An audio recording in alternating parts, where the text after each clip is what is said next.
سیلاب متاثرین کو بجلی کے بلوں میں 1 ماہ کا استثنا دینے کا فیصلہ۔ وزیر اعظم شہباز شریف نے وزارت خزانہ کو سیلاب زدہ علاقوں میں بجلی کے بلوں میں ریلیف کے لیے IMF سے رابطے کی ہدایت کر دی۔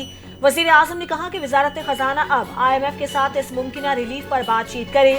بات چیت کا مقصد سیلاب زدہ علاقوں میں لوگوں کو فوری ریلیف دیا جا سکے، شہر ہو یا دیہات۔ یہ ریلیف پورے پاکستان کے سیلاب زدہ علاقوں میں دیا جائے گا۔ اربن فلڈنگ پر قابو پانے کے لیے نئی پالیسی تشکیل دینے کی بھی ہدایت۔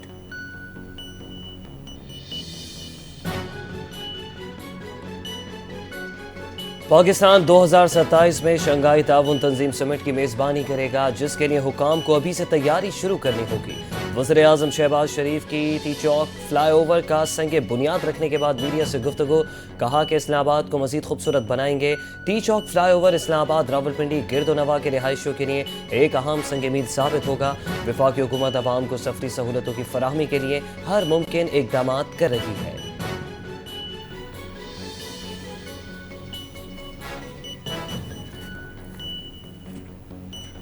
Chairman Peoples Party Bilawal Bhutto Zardari کا وفاقی حکومت کی جانب سے ماحولیاتی اور زرعی ایمرجنسی کے اعلان کا خیر مقدم خوش آئند اقدام قرار دے دیا۔ بلاول بھٹو زرداری نے سوشل میڈیا پر جاری بیان میں کہا کہ افسوس کی بات ہے کہ وفاقی حکومت اب تک گلگت بلتستان، خیبر پختونخوا، پنجاب اور بالخصوص جنوبی پنجاب کے متاثرہ اضلاع کے لیے بے نظیر انکم سپورٹ پروگرام کے تحت ریلیف فراہم نہیں کر سکی۔ چیئرمین پیپلز پارٹی نے بین الاقوامی امداد کی اپیل میں تاخیر کو بھی ناقابل فہم قرار دے دیا۔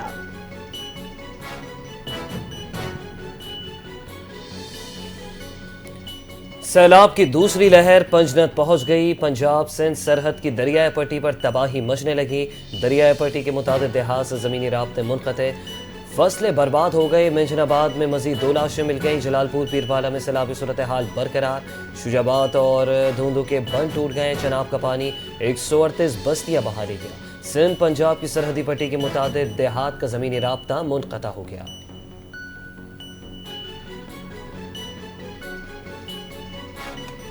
جنوبی پنجاب میں ریسکیو آپریشن کے دوران کشتیاں الٹنے کے واقعات میں اموات کی تعداد 30 ہو گئی۔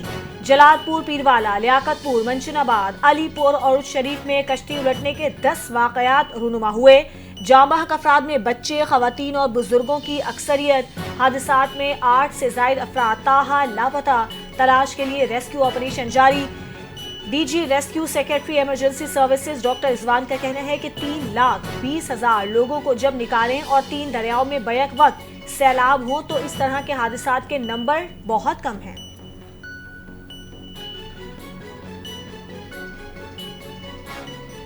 وزیر اعلیٰ پنجاب مریم نواز لیاقت پور کے سیلاب سے متاثرہ علاقوں میں پہنچ گئیں۔ بستی گل محمد لنگا میں مریم نواز نے ہیلی کاپٹر کے ذریعے لینڈ کیا۔ سینئر صوبائی وزیر اور چیف سیکرٹری پنجاب بھی ان کے ہمراہ موجود تھے۔ وزیر اعلیٰ کی آمد پر علاقے میں سیکورٹی کے سخت انتظامات، ہائی الرٹ نافذ کر دیا گیا۔ بستی گل محمد لنگا اور گرد و نواح میں پولیس اور رینجرز کی اضافی نفری تعینات۔ Commissioner Bahawalpur DIG، deputy commissioner اور DPO رحیم یار خان نے ان کا پرتپاک استقبال کیا۔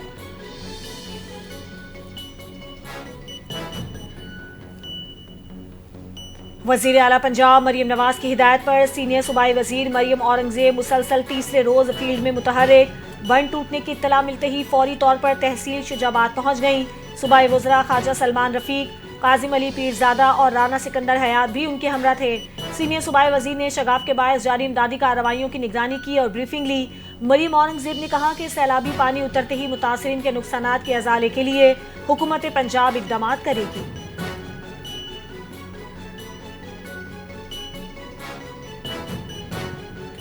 دریائے سندھ میں انتہائی اونچے درجے کا سیلاب، چاچڑا پر پانی کا بہاؤ 8,37,000 کیوسک تک پہنچ گیا۔ دریائے سندھ میں طغیانی بڑھنے سے رحیم یار خان کے 59 دیہات زیر آب آ گئے۔ لیاقت پور کے 5 موزہ شدید متاثر، سینکڑوں ایکڑ فصلیں تباہ ہو گئی۔ سیلابی ریلے گڈو بیراج پہنچنے لگے۔ پانی کی آمد 5,12,000 تک پہنچ گئی۔ سکر بیراج پر بھی بہاؤ میں اضافہ، 4,51,000 کیوسک ریکارڈ۔ گھوٹکی کے مقام پر طغیانی کے باعث بند ٹوٹنے سے پانی آبادی میں داخل۔ سجاول میں بھی 50 سے زائد گاؤں متاثر۔ نوشہر و فیروز میں سینکڑوں ایکڑ فصل ڈوب گئی۔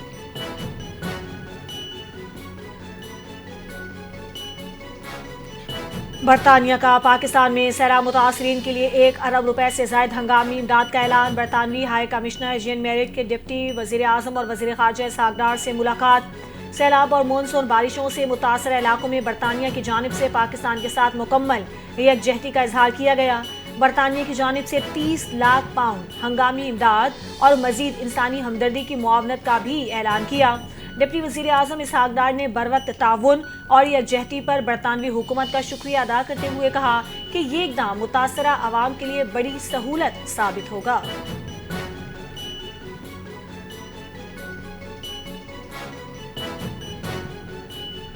Chairman P T I barrister Gohar کا حافظ آباد کے سیلاب سے متاثرہ علاقوں کا دورہ، متاثرین سے ملاقات کی، امدادی سرگرمیوں کا جائزہ لیا۔ گفتگو کرتے ہوئے کہا کہ سیاست کو ایک طرف رکھ کر سیلاب متاثرین کے لیے متحد ہونا وقت کی اہم ضرورت ہے۔ یہ سیاست کا وقت نہیں بلکہ ایک قومی امتحان ہے جہاں سب کو مل کر قدرتی آفات کا مقابلہ کرنا ہوگا۔ جیسے دہشت گردی کے خلاف نیشنل ایکشن پلان بنایا گیا تھا، اسی طرح قدرتی آفات سے نمٹنے کے لیے بھی ایک نیشنل ایکشن پلان تشکیل دیا جائے۔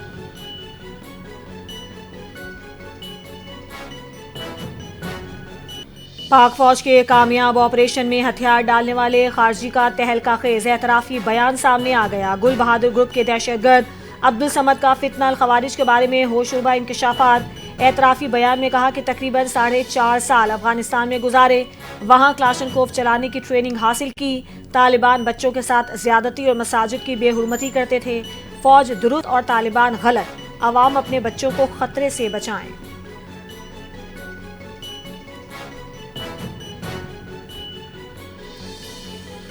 وزیر داخلہ محسن نقوی وزیر مملکت طلال چودھری کی بنوں میں فتنہ الخوارج کے خلاف بہادری سے لڑتے ہوئے جام شہادت نوش کرنے والے میجر عدنان اسلم کی رہائش گاہ آمد، اہل خانہ سے ملاقات اور دلی ہمدردی کا اظہار کیا۔ محسن نقوی نے شہید کے والدین اور خاندان کے بلند حوصلے کو سراہا، کہا کہ شہید میجر عدنان نے بہادری اور شجاعت کی نئی داستان رقم کی۔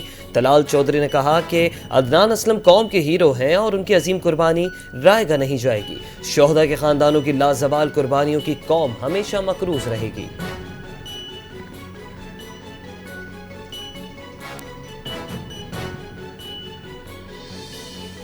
پاکستان کی اسرائیلی جارحیت پر سخت مذمت، قطر سے اظہار یکجہتی۔ ترجمان دفتر خارجہ شفقت علی خان کی ہفتہ وار بریفنگ، کہا اسرائیل کا قطر کو جارحیت کا نشانہ بنانا غزہ امن مذاکرات سبوتاژ کرنے کی کوشش ہے۔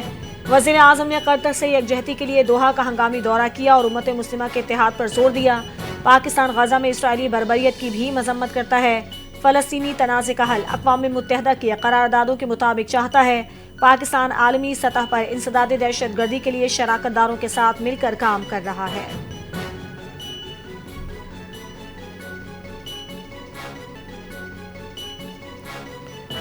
امیر جماعت اسلامی حافظ نعیم الرحمان نے قطر میں فلسطینی مذاکراتی ٹیم پر اسرائیلی حملے کو انسانی تاریخ کا بدترین واقعہ قرار دے دیا۔ کراچی میں پریس کانفرنس کرتے ہوئے حافظ نعیم الرحمان نے کہا اس صفقانہ اقدام کی مکمل ذمہ داری امریکی صدر ٹرمپ اور ان کے عالمی نظام پر عائد ہوتی ہے۔ محض مذمتی بیانات کافی نہیں ہے، اب وقت ہے کہ پوری دنیا اسرائیل کے خلاف عملی اقدامات کرے۔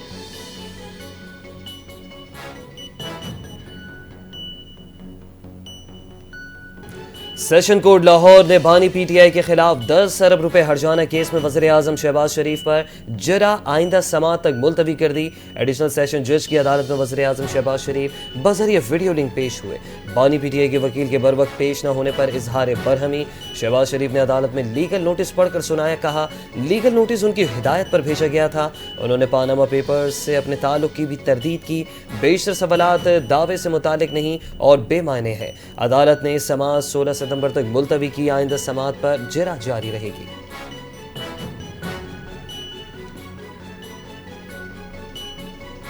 انسداد دہشت گردی عدالت لاہور میں 5 اکتوبر پولیس پر مبینہ تشدد اور جلاؤ گھیراؤ کیس کی سماعت۔ عدالت نے علیمہ خان اور عظمہ خان کی عبوری ضمانت میں توسیع کر دی۔ سماعت کے دوران علیمہ خان اور عظمہ خان کی جانب سے 1 روزہ حاضری معافی کی درخواست جمع کروائی گئی۔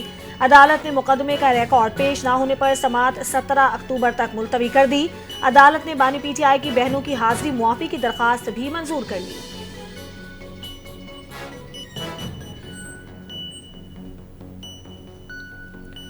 Chairman P T I barrister Gohar نے ایک بار پھر ڈیل کی خبروں کو سختی سے مسترد کر دیا ہے۔ کہا کہ کوئی ڈیل نہیں ہو رہی، اگر ڈیل ہوتی تو بانی پی ٹی آئی 2 سال جیل میں نہ گزارتے۔ ڈیل کا لفظ ہم مسترد کر چکے ہیں، ڈیل کا سوال ہی نہیں اٹھتا۔ ہمارے خلاف کیسز سیاسی بنیادوں پر ہے، ہمارے لوگوں کو سزائیں ہوئیں اور وہ نااہل بھی ہوئے۔ جو پارٹی چھوڑ گیا اس کے خلاف کوئی کیس نہیں بنا۔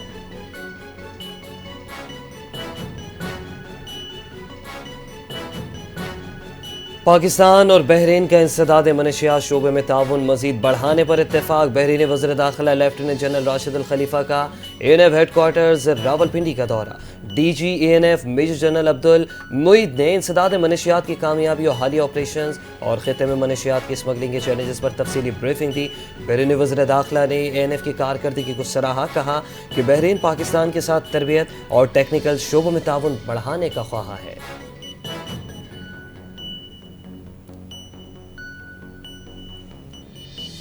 اپوزیشن لیڈر سندھ اسمبلی علی خورشیدی نے جماعت اسلامی کو پیپلز پارٹی کی بی ٹیم قرار دے دیا۔ کراچی میں میڈیا سے گفتگو کرتے ہوئے علی خورشیدی نے کہا کہ لوگ پریشان ہیں، سوالوں کے جواب دینا ہوں گے۔ جماعت اسلامی نے پیپلز پارٹی کی بی ٹیم کا کردار ادا کیا۔ جتنی قصوروار پیپلز پارٹی ہے اتنی ہی جماعت اسلامی بھی ہے۔ میئر کراچی مرتضی وہاب پر بھی تنقید۔ میئر صاحب کہتے ہیں کہ وہ صرف 105 سڑکوں کے میئر ہیں، مگر ان سے سوال یہ ہے کہ ان سڑکوں کی کیا حالت ہے؟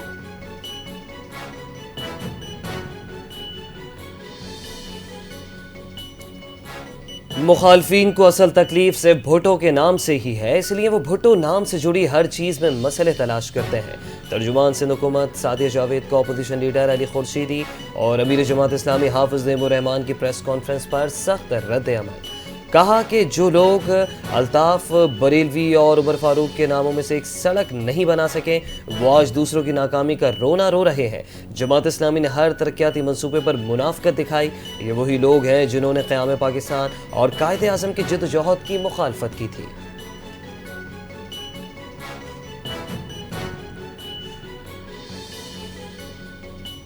کراچی میٹروپولیٹن کارپوریشن نے بارشوں کے بعد شہر کی تباہ سڑکوں کی مرمت کا فیصلہ کر لیا۔ میئر کراچی نے ڈی جی ٹیکنیکل سروسز کو احکامات دے دیے۔ مرتضی وہاب کا کہنا ہے 14 ستمبر سے شہر قائد میں سڑکوں کی بحالی کے کام کا آغاز ہوگا۔ بلدیہ عظمی کراچی کے زیر انتظام 106 سڑکوں کی مرمت کو یقینی بنایا جائے گا۔ معیاری کام نہ کرنے والے ٹھیکیداروں کو بلیک لسٹ کیا جائے گا۔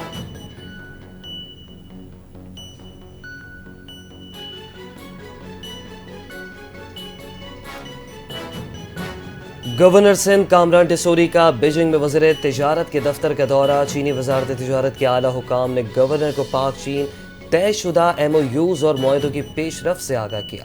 ملاقات میں دو طرفہ تجارتی تعلقات، اقتصادی تعاون کو مزید فروغ دینے پر زور دیا گیا۔ پاک چین معاشی شراکت داری کو مضبوط بنانے کو سنگ میل قرار دیتے ہوئے سرمایہ کاری اور نئی اشتراکی منصوبوں کے امکانات پر بھی تفصیلی تبادلہ خیال کیا گیا۔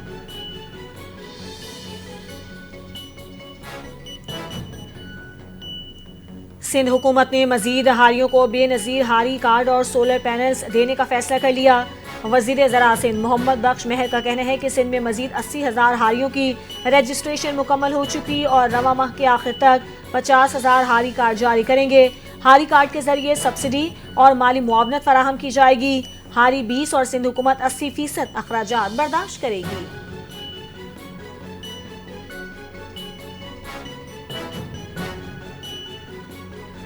وزیر اعلیٰ پنجاب مریم نواز کی خصوصی ہدایت پر پاکستان میں پہلی اے آئی بیس ڈرائیونگ ٹیسٹ کار تیار۔ اے آئی بیس گاڑی ٹریفک پولیس نے اپنی مدد آپ کے تحت تیار کی۔ ڈی آئی جی ٹریفک وقاص نذیر نے گاڑی کو تعارف دیتے ہوئے بتایا کہ پاکستان میں پہلی بار آرٹیفیشل انٹیلیجنس بیس ڈرائیونگ ٹیسٹ کار تیار کی گئی ہے۔ یہ گاڑی جدید کیمرہ اور سینسر سے لیس ہے۔ گاڑی میں ایک فیشل ریکگنائزیشن کیمرہ اور 4 کیمرے باہر نصب کیے گئے۔ اے آئی بیس گاڑی پہلی دفعہ لاہور میں استعمال کی جائے گی، اس کے بعد دیگر شہروں میں بھی بھجوائی جائے گی۔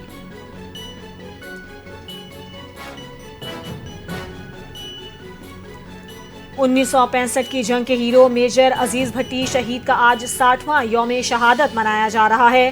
برقی سیکٹر پر دشمن کی پیش قدمی روکنے والے بہادر سپوت کو نشان حیدر سے نوازا گیا۔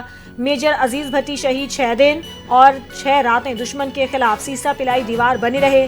12 ستمبر کو دشمن کے ٹینک کا گولہ لگنے سے جام شہادت نوش کر گئے۔ افواج پاکستان کا میجر عزیز بھٹی شہید کو شاندار الفاظ میں خراج عقیدت پیش کہا۔ شہید کی جرت، ایمان اور قومی وفاداری کی روشن مثال ہیں۔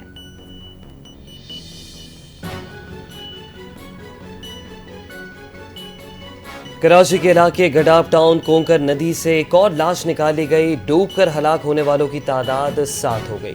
ایدی فاؤنڈیشن کے مطابق کیلاش نامی بچے کی لاش کو ورثہ کے حوالے کیا جائے گا۔ ایدی بحری خدمات کی ٹیم نے سپر ہائی وے گڈاپ ٹاؤن میں آپریشن مکمل کیا۔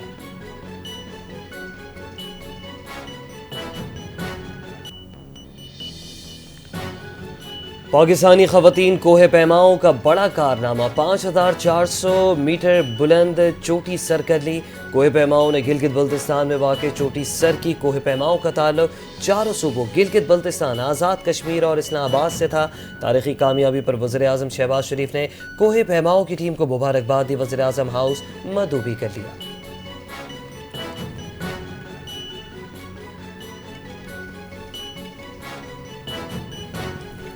اور ایشیا کپ میں پاکستانی ٹیم آج اپنی مہم کا آغاز عمان کے خلاف میچ سے کرے گی۔ بھارت سے بڑے میچ سے قبل عمان کے خلاف میچ وارم اپ تصور کیا جا رہا ہے۔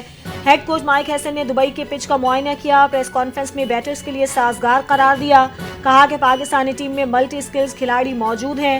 عمانی ٹیم کے کپتان جریندر سنگھ نے کہا کہ پاکستان ٹیم کا عمان سے کوئی مقابلہ نہیں ہے، مگر T20 فارمیٹ میں کچھ بھی ہو سکتا ہے۔